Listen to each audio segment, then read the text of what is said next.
Welcome to our countdown of the top 50 World Cup goals. There have, of course, been hundreds and hundreds of brilliant strikes since it all began, so whittling it down to 50 has been a pretty tricky business.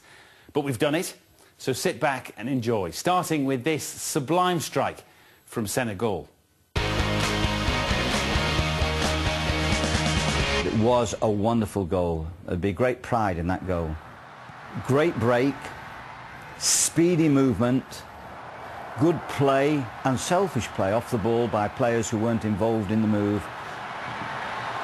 And a wonderful opportunity, and that is a magnificent goal by Diao. I think if you were a coach that day, you'd be really, really proud. It's almost choreographed. It's almost like they've, been out there for the last 3 days working on this, and everybody knows their moves, and this is what they're going to do, and the opposition are going to play ball. Diao bursts a blood vessel to get there, and it's a fantastic goal.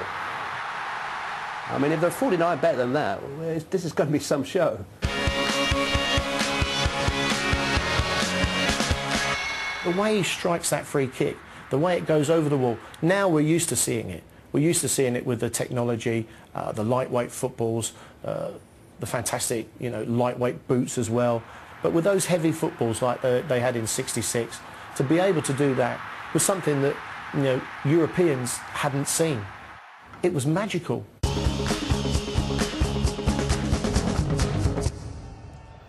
This was a particularly good goal. Puyol breaking it up, playing cleverly with Torres. How much Puyol still wanted the ball and teed it up for Torres. That's a magnificent goal. This was a very good Spanish goal. They played some very fine football this day, and everyone was talking about they could go all the way. To Pescu. And it's down the left that they concentrate this attack. Oh! What a stunning blow that one is! The camera picks him up, and it looks like he's actually meaning to cross, and I have to say, I think that gives it away. I'm not sure he meant it. Was it a fluke? I don't think it was. Give him the total credit. He's a great player, and he probably thinks he deserves the benefit of the doubt.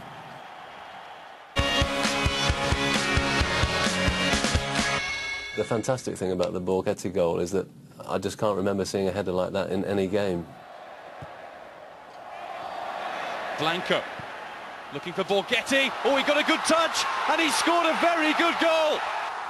Did he quite know where the goalkeeper was? Who knows? It was Buffon. He's beaten him. Superb finish. Roger Milla.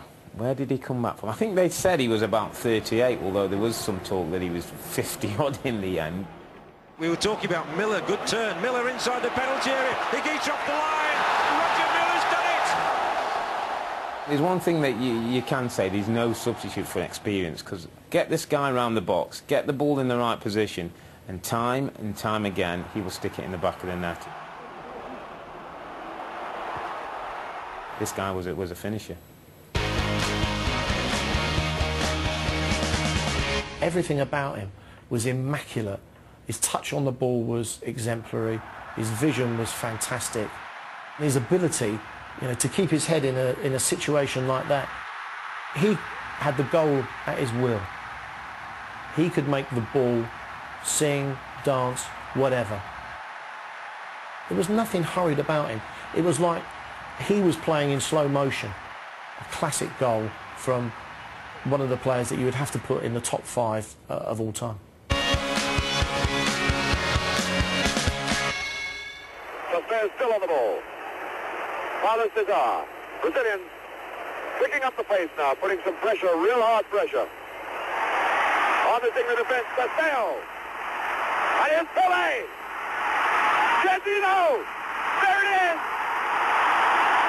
Jardino gets it. You know the football phrase, he's got eyes in the back of his head.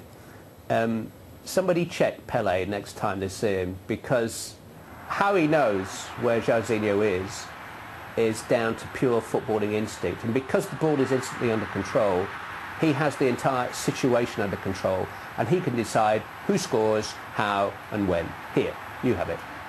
Look how they celebrate that goal. I mean, so many wonderful individuals in the team. I guess there must have been egos in the team, but there's absolutely no sign of it there. We're all affected by our boyhood heroes, and 1970 was a wonderful time to be a boy with that team to watch. Geoff Hurst was always quite self-deprecating about that goal. He said all he wanted to do was hit it as hard as he could, as far as he could, and if it went into the crowd and run the clock down, well, then he was quite happy. But listen, there was much more to it than that. You know, this was a man who sort of dragged the German defence all over the pitch, and suddenly he switched up and he's just lashed it.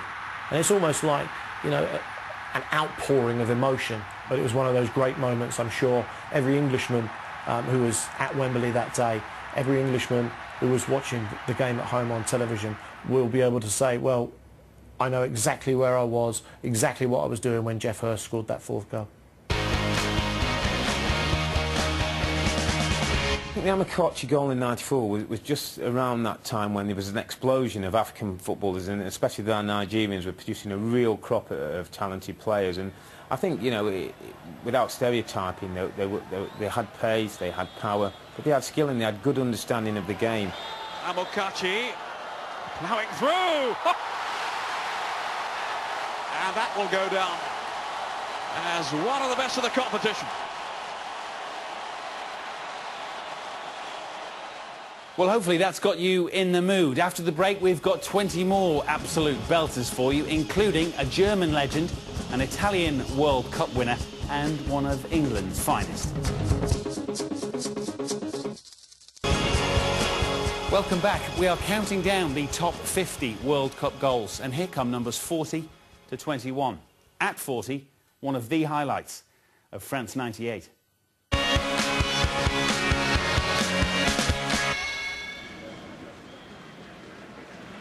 This is Najenka. And he's being invited to go a long way here. Still Najenka. He's gone right through and scores! Oh, what a goal! The Austrian defence in total disarray. But he still had to show great composure in front of goal.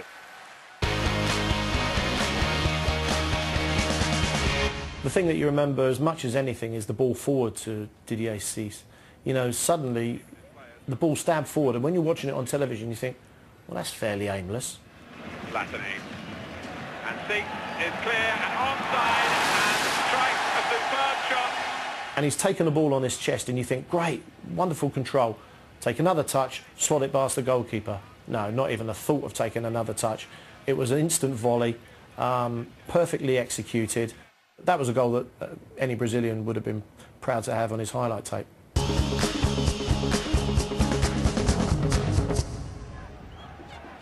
I think he was one of those players, Lechkov, that I hadn't really heard of before the World Cup, but he made a big impression. And a goal! Lechkov! Remember, he had like the slightly balding head with the little piece at the front, the little island on, but he was a great header of the ball. You saw his timing, he was great at running inside defenders and making a contact, and he was a potent weapon coming from midfield, and it played a big part in Bulgaria's success. I watched the Beckenbauer goal a couple of times, and you just saw like an effortless class about the man. Great players make time for themselves, and when Beckenbauer played that return pass, went through the defenders and slid it in the corner, that was the first sights we saw of this great German player. I was watching him and I thought to myself, I don't think I've ever seen him with dirty shorts. He's one of those players who, did he ever tackle? Did he ever get dirty? A little bit like Bobby Moore. You know, there's some players who the game is almost too easy for. Kaiser Beckenbauer was certainly one of those. Maradona scores a team goal, whatever next. They were popping it about nicely, they were. The opening doors all over the place. But there was still a pass on, actually, when it came back to Maradona, but he thought, no, my turn now.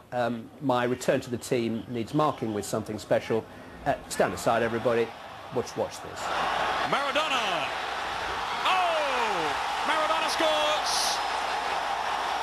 And he has marked his return to international football with a stunning strike.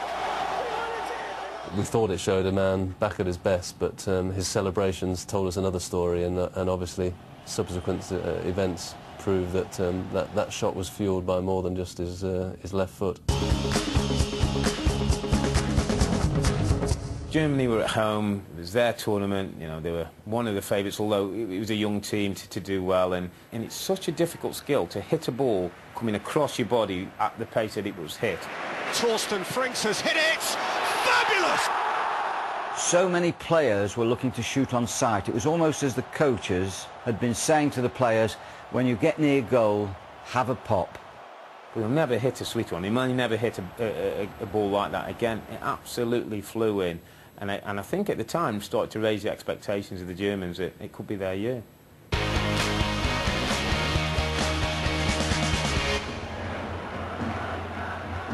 Nice touch by Baggio. Serena, Schillaci. Schillaci's done it again. It's a sapphire and steel goal, lovely touch of finesse from Baggio and indeed from Serena, and then just a clout from Schillaci.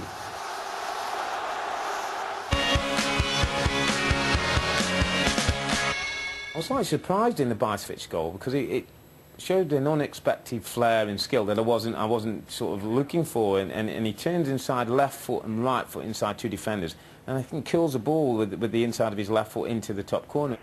What a good goal! What a marvellous goal from Wiesbeck! Picks that out of the net. We won't see a better goal than that in this World Cup. I don't really think we thought Russian players did those type of things, but yeah, it's a wonderful goal. There haven't been many players in the history of the game who can run with the ball faster than the defenders running without the ball. And it helps, of course, when you get them running backwards, and it helps when you've got that kind of balance and manoeuvrability that Maradona had. Here's Maradona now. Is this number 2? Oh, brilliant. His speed across the ground with the ball tied to his foot is what made him so special and what made that World Cup his World Cup.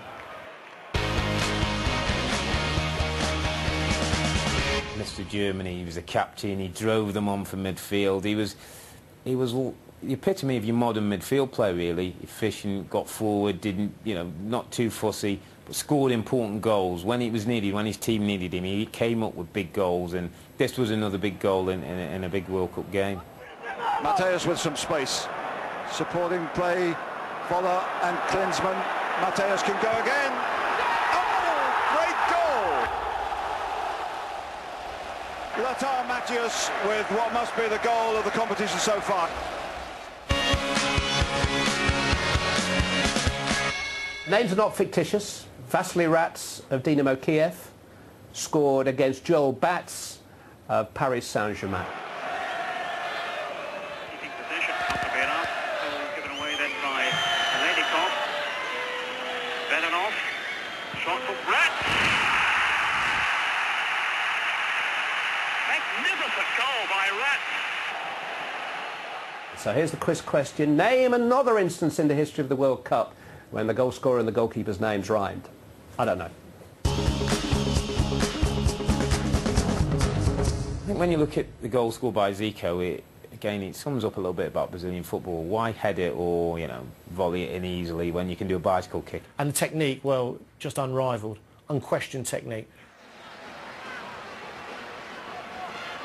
Now Cerezo, Leandro, 2 men only in the box at the moment. Oh, and that is a great goal! What a magnificent goal by Zico! An overhead kick like that in a pressure game, magnificent. To me, one of my heroes. He's almost preparing for the bicycle kick as the ball's coming in from the crossing. That's the thing of somebody of that technical ability. They prepare themselves better and earlier than the normal player would.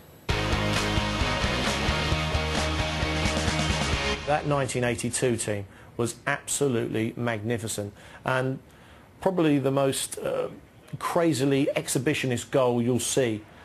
And now Serginho on the burst. Chance here for Eder to make it 3. Oh, what an intelligent flip. Oh, that was pure genius. He could have done anything with it, but in the end he thought, well, OK, I'll just show you what else I can do. I've got a little chip, a chip that humiliates goalkeepers, because there is nothing worse than